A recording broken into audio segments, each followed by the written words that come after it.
ബംഗ്ലാദേശ് പ്രധാനമന്ത്രി താരിഖ് റഹ്മാന് ഇന്ത്യയിലേക്ക് ക്ഷണം. ഇന്ത്യയെ പ്രതിനിധീകരിച്ച് സത്യപ്രതിജ്ഞാ ചടങ്ങിലെത്തിയ ലോക്സഭാ സ്പീക്കർ ഓം ബിർളയാണ് പ്രധാനമന്ത്രി നരേന്ദ്രമോദിയുടെ ക്ഷണപത്രിക താരിഖ് റഹ്മാന് കൈമാറിയത്. ഇന്ത്യ ബംഗ്ലാദേശ് ബന്ധം കൂടുതൽ ഊഷ്മളമാക്കണമെന്ന് നരേന്ദ്രമോദി കത്തിൽ ആവശ്യപ്പെട്ടു.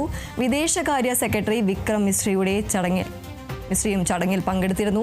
ഇന്നലെയാണ് താരിഖ് റഹ്മാൻ ബംഗ്ലാദേശ് പ്രധാനമന്ത്രിയായി സത്യപ്രതിജ്ഞ ചെയ്തത്.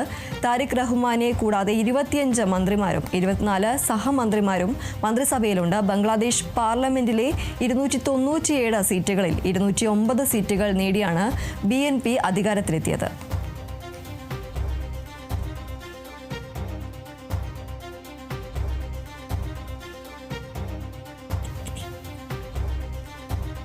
ബംഗ്ലാദേശ് പ്രധാനമന്ത്രി താരിഖ് റഹ്മാനെ ഇന്ത്യയിലേക്ക് ക്ഷണിച്ചിരിക്കുകയാണ്. ഇന്നലെയായിരുന്നു താരിഖ് റഹ്മാന്റെ സത്യപ്രതിജ്ഞാ ചടങ്ങ്. ഇതിൽ ഇന്ത്യയെ പ്രതിനിധീകരിച്ച് സത്യപ്രതിജ്ഞാ ചടങ്ങിലെത്തിയ ലോക്സഭാ സ്പീക്കർ ഓം ബിർളയാണ് പ്രധാനമന്ത്രി നരേന്ദ്രമോദിയുടെ ക്ഷണപത്രിക താരിഖ് റഹ്മാന് കൈമാറിയത്. ഇന്ത്യ ബംഗ്ലാദേശ് ബന്ധം കൂടുതൽ ഊഷ്മളമാക്കണമെന്ന് പ്രധാനമന്ത്രി നരേന്ദ്രമോദി കത്തിൽ ആവശ്യപ്പെടുന്നുണ്ട്. വിദേശകാര്യ സെക്രട്ടറി വിക്രം മിശ്രയും ചടങ്ങിൽ പങ്കെടുത്തിരുന്നു.